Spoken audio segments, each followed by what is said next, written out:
On April 28, 1988, Aloha Airlines Flight 243 prepared for what should have been one of the most routine journeys in commercial aviation. A short hop between Hawaiian islands, flown countless times before, lasting less than half an hour, carried no hint of danger. The aircraft itself, a Boeing 737-200, was a familiar workhorse, trusted by crews and passengers alike. Nothing about the morning suggested history was waiting at cruising altitude, silent and unseen. For passengers, this flight was simply another transition between places. Some stared out at the endless Pacific, others flipped through magazines, some dozed as sunlight poured through the windows. The cabin felt ordinary, calm, predictable. Aviation thrives on this predictability. When planes depart, people expect arrival. Trust is not questioned. The idea that the sky itself could turn hostile feels abstract, distant, almost impossible. The crew, trained for emergencies but accustomed to normalcy, followed standard procedures with practiced ease. Checklists were completed.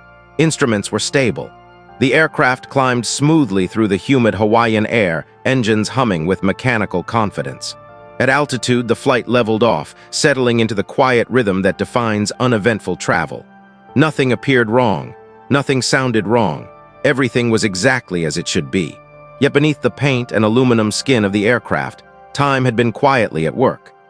Thousands of short flights, repeated pressurization cycles, exposure to salty ocean air, and microscopic stresses had accumulated year after year. These forces did not announce themselves. They left no obvious warning visible to passengers or crew. Fatigue in metal is invisible until the moment it is not. The aircraft reached approximately 24,000 feet, cruising comfortably above the clouds. The Pacific stretched endlessly below, a vast expanse that made the aircraft feel both powerful and fragile at the same time. In that moment, the flight represented modern aviation's greatest promise: human mastery over distance, speed, and environment. No one on board could imagine how quickly that illusion could fracture. Then, without warning, the impossible happened. A loud explosive noise tore through the cabin, violent and instantaneous. In a fraction of a second, a massive section of the aircraft's roof peeled away, ripped from the fuselage as if by an invisible hand. The sky rushed in. Wind, noise, and pressure exploded outward. What had been a sealed, controlled environment instantly became exposed to open air at altitude. Passengers were thrown into chaos, their sense of orientation obliterated. The sudden decompression transformed the cabin into a roaring tunnel of wind and debris. Loose objects vanished into the sky. The ceiling was gone.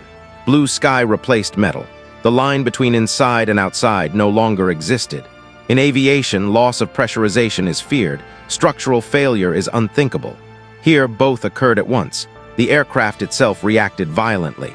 The sudden change in pressure forced the plane into a steep descent. Warning alarms sounded. The cockpit filled with noise, yet instruments still functioned. Despite catastrophic damage, the aircraft remained controllable, a testament to engineering margins never intended to be tested in such a way. The pilots, facing a scenario few would ever encounter, focused on one objective: survival. At this altitude, exposure is deadly. Oxygen thins, wind chill becomes brutal. The cabin, now partially open to the sky, subjected everyone to conditions no commercial passenger aircraft is designed to withstand. And yet the aircraft did not disintegrate. It did not break apart. Against all expectations, it stayed together, descending rapidly toward lower, denser air. What makes this moment so haunting is not only the violence of the event, but its randomness. There was no storm, no collision, no sabotage. Just the cumulative effect of time and stress, reaching a breaking point at the worst possible moment. This was not a failure caused by one mistake, but by something far more unsettling: normal operations over many years. As the plane descended, the sky that had moments earlier symbolized freedom now represented exposure and danger. The illusion of safety was gone. Passengers and crew were forced to confront how thin the barrier truly is between controlled flight and chaos. At cruising altitude, comfort depends entirely on invisible systems working perfectly every single time. This was not a story of reckless behavior or dramatic defiance. It was a story of routine pushed beyond its limits. A reminder that even the safest systems can carry hidden vulnerabilities.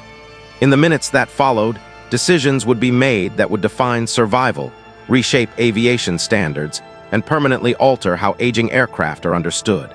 But at this point in the story, none of that was known. There was only wind, noise, and a damaged aircraft racing toward the ocean. Flight 243 was no longer a routine journey. It had become a test of human resilience, engineering endurance, and the thin margin between normal flight and disaster. As the aircraft plunged downward, the sky no longer felt distant or abstract. It became a physical force, roaring through the torn fuselage with relentless violence. Air rushed out at hurricane speed, stripping away insulation, panels, and anything not firmly secured. The cabin transformed into an exposed corridor between Earth and atmosphere, where gravity and pressure dictated every moment. The sudden decompression was not just loud, it was disorienting. The human body is not designed to process such an abrupt loss of pressure. Breathing became difficult, movement required effort. Wind battered everything in its path, flattening clothing, ripping paper from hands, and erasing any sense of normal orientation. The aircraft was still flying, but the environment inside no longer resembled flight as anyone understood it. Despite the catastrophic damage, the plane remained structurally intact. The wings held. The engines continued to operate. The controls responded. This fragile stability was the only thing separating survival from total loss. Every second mattered as the aircraft descended through thinner air toward a zone where oxygen could support human life again. Inside the cockpit, focus narrowed to essentials: altitude, airspeed, control, response. The instruments became anchors of reality amid chaos. Outside, visual references were limited. Inside, noise overwhelmed communication. Yet the aircraft obeyed commands, responding predictably even while torn open. This moment revealed a hidden truth about aviation. Planes are designed with margins far beyond what passengers ever imagine. The exposed cabin presented a scene that defied logic. Rows of seats extended into open sky. The ceiling was gone. Sunlight flooded in unobstructed. The horizon was visible where metal once enclosed safety. It looked less like an airplane and more like a fragment of one still somehow functioning. The visual contradiction was surreal, bordering on impossible. As the descent continued, temperature dropped sharply. Wind chill intensified. At cruising altitude, exposure can incapacitate in seconds. Yet the rapid descent worked in favor of survival, bringing the aircraft into denser air before hypoxia could overwhelm everyone on board. This race against altitude was unplanned but decisive. The aircraft shook as aerodynamic forces shifted across its damaged frame. Airflow patterns no longer matched the design assumptions. Stresses redistributed unpredictably. Any further structural failure could have been fatal. Yet the fuselage held, resisting forces it was never meant to encounter. The aging aircraft, often criticized for wear, now demonstrated unexpected resilience. This was the moment when routine training met an unprecedented scenario. No simulator fully replicates a missing roof. No checklist describes how it feels to fly an airplane that has become partially open to the sky. Decisions had to be made based on principles rather than procedures. Control the aircraft, reduce speed, descend, aim for land. Below, the Hawaiian Islands came into view, no longer symbols of destination but of possibility. The ocean beneath remained unforgiving. A water landing with such damage would almost certainly end in disaster. Reaching an airport was no longer a preference. It was the only viable outcome. The descent stabilized at lower altitude, where pressure equalized and breathing became easier. Noise lessened, though wind still howled through the cabin. The worst of the decompression had passed, but danger remained constant. The aircraft was wounded, unpredictable, and operating on borrowed time. This stage of the flight exposed another uncomfortable reality. Safety is not binary. It exists on a spectrum shaped by layers of redundancy, training, and resilience. Even after catastrophic failure, those layers can still hold. Survival is often decided not by preventing failure entirely, but by how systems respond after failure occurs. As the aircraft approached the airport, preparations intensified. Speed and configuration required careful management. Too fast and structural stress could worsen. Too slow and control authority might be lost. The damaged fuselage altered airflow, affecting lift and stability. Landing would demand precision under conditions never intended for normal operations. The runway came into alignment, a narrow strip representing the final test. The aircraft descended steadily, its exposed interior now quiet enough for focus. What moments earlier had been unimaginable was now unfolding with disciplined control. This was no longer a question of whether something terrible had happened. It was a question of whether the damage could be contained long enough to finish the flight. Touchdown was not dramatic. It was controlled, deliberate, almost calm. The aircraft met the runway and slowed, remaining intact. The flight had survived the sky tearing itself open. The immediate crisis was over, but the implications were just beginning. This moment marked the transition from survival to reckoning. The flight that should never have continued had done so. Against expectation, against probability, the aircraft landed. What remained was the task of understanding how something so extreme could occur without warning, and what it revealed about aging machines, invisible fatigue, and the assumptions built into modern aviation. The sky had rushed in and humanity had endured. But endurance alone was not enough. The story of this flight would not end on the runway. It would echo through engineering departments, regulatory offices, and maintenance hangars around the world, reshaping how safety itself was defined. Once the aircraft came to a stop, the shock of survival settled in slowly, like a delayed realization. What had just happened did not immediately register as history or miracle. It felt unreal, fragmented, unfinished. The exposed fuselage, the torn metal edges, and the silence after the engines powered down created a scene that looked less like a safe landing and more like a paused catastrophe. Inside the aircraft, the boundary between life and loss was sharply defined. The open sky above the cabin served as a permanent reminder of how close the flight had come to total destruction. Survival was not evenly distributed. It followed no logic, no fairness, no pattern. Some endured with minor injuries. Others did not. Aviation disasters are often measured in numbers, but numbers fail to capture the randomness of who is spared and who is not. Emergency crews moved quickly, navigating an aircraft that no longer resembled its intended design. Seats sat beneath open air. Oxygen masks hung uselessly in a space where pressurization no longer existed. Personal belongings were scattered or gone entirely, pulled away into the sky minutes earlier. The cabin told a story without words, one of sudden violence and abrupt exposure. What makes this flight different from most aviation accidents is that it did not end in impact or fire. It ended in survival mixed with irreversible loss. That combination created a unique psychological aftermath. Those who walked away carried not only relief but confusion. How does a plane lose its roof and still land? How does normalcy collapse so completely and yet partially recover? As investigators examined the aircraft, the scale of the damage became undeniable. A massive section of the upper fuselage was gone, peeled away along structural seams.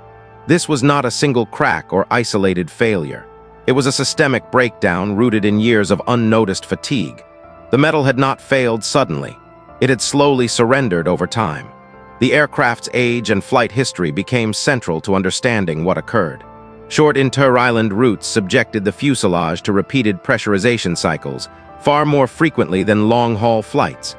Each cycle stretched and compressed the metal slightly. Over tens of thousands of flights, microscopic cracks formed, growing silently beneath layers of paint and insulation. Individually, they were harmless. Together, they became catastrophic. Maintenance practices of the era relied heavily on visual inspections. Cracks hidden beneath paint, corrosion, and structural overlaps were difficult to detect. The assumption was that damage would appear gradually and visibly. This flight proved that assumption dangerously incomplete. Structural failure does not always announce itself. Sometimes it waits. The human cost of this realization was profound. This was not a story of pilot error or extreme weather. It was a story of systems trusted too completely. The aircraft did everything it could after the failure.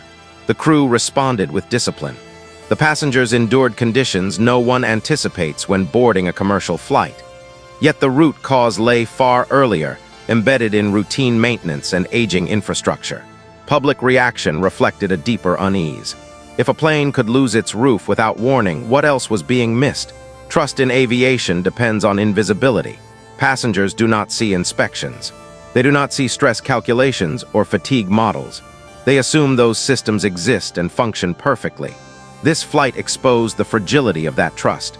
For regulators and engineers, the implications were unavoidable. Aging aircraft could no longer be evaluated by age alone. Usage patterns mattered, environment mattered, pressurization cycles mattered. The industry began to understand that time does not affect machines uniformly. Two identical aircraft of the same age could carry vastly different risk profiles depending on how they were flown. The survivors of the flight became living evidence of a near-impossible outcome. Their experience challenged assumptions about survivability, design margins, and emergency response. It also carried a burden. Survival in such circumstances often brings unanswered questions. Why did this happen here? Why did it happen now? Why did some live while others did not? This part of the story is not about spectacle. It is about consequence. Aviation advances are often written in lessons paid for by failure. Every regulation exists because something once went wrong. This flight became one of those defining moments, forcing change not through theoretical risk, but through undeniable reality. The aircraft itself, grounded and exposed, stood as a symbol of both failure and resilience. It failed in a way no one expected. It survived in a way no one predicted. That contradiction became the foundation for reform. Safety would no longer be measured only by how rarely accidents occurred, but by how well systems detected hidden danger before it emerged. As investigations continued, the focus shifted from what happened to what must never happen again. The sky had revealed a weakness, and ignoring it was no longer an option. The story of this flight was no longer confined to one runway in Hawaii.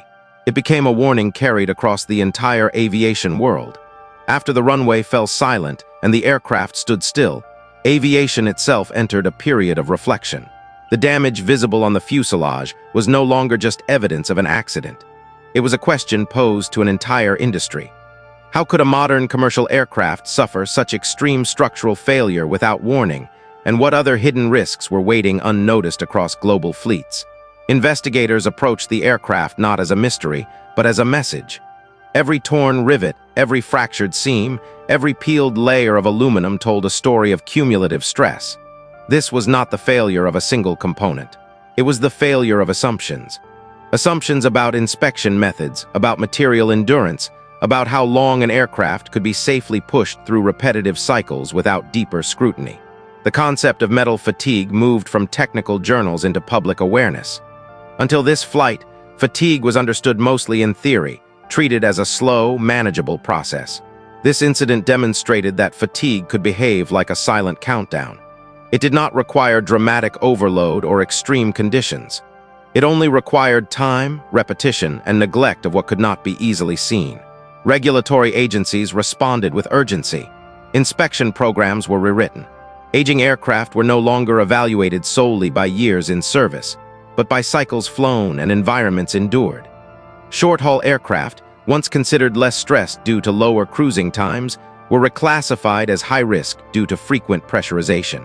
The industry began to accept that usage patterns mattered more than age. Maintenance philosophy shifted permanently.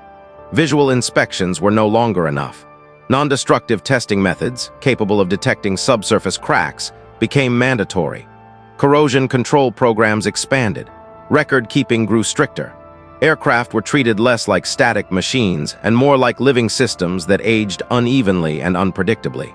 This flight also altered how engineers thought about redundancy.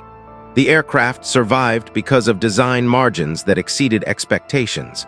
Yet relying on those margins was no longer acceptable. Survival after failure could not replace prevention before failure. Safety philosophy evolved from reaction to anticipation. For the public, the story lingered uneasily. Images of an airplane flying without a roof challenged the perception of absolute safety. Trust in aviation had always been built on invisibility. This event made the invisible visible. It reminded passengers that safety is not the absence of danger, but the constant management of it. In the years that followed, this incident became a case study taught to pilots, engineers, inspectors, and regulators worldwide. Not as a sensational anomaly, but as a foundational lesson. It demonstrated that disasters are often born from normal operations, repeated too many times without reevaluation. The most dangerous failures are the ones that feel routine right up until the moment they are not. The legacy of this flight is measured not only in regulations, but in flights that never made headlines, aircraft grounded before cracks could grow, inspections that caught damage early, structural reinforcements added quietly, preventing scenarios that passengers would never know were avoided. Safety improvements rarely announce themselves. Their success is silence. This story also reshaped how risk is communicated. Engineers learned to challenge long-standing assumptions. Regulators learned to act before public pressure forced change. Airlines learned that operational efficiency must never outrun structural reality. The sky does not forgive oversight. It only exposes it. What makes this flight unforgettable is not just what went wrong, but what followed. Instead of denial or minimization, the industry accepted responsibility and adapted. Aviation did not become safer by ignoring this event. It became safer by confronting it fully. Today, millions of passengers fly unaware of the changes this single flight triggered. They board aircraft strengthened by lessons written in aluminum and air. They trust systems refined by failure. This is how progress often works. It is built quietly on moments when catastrophe was narrowly avoided. The aircraft that lost its roof did more than survive an impossible flight. It forced a reckoning. It proved that safety is not static. It must evolve with time, usage, and understanding. The sky will always test human engineering. The question is whether humans are willing to learn before being tested again. In the end, this was not just a story about an airplane. It was a story about vigilance, about how invisible risks demand visible action, about how the most ordinary flight can reveal extraordinary truths. The roof was torn away, but what emerged was clarity. Aviation moved forward because of this flight, not in fear but in awareness. And every safe landing since carries a trace of that lesson, written silently into the structure of the aircraft, reminding the world that safety is earned every single flight.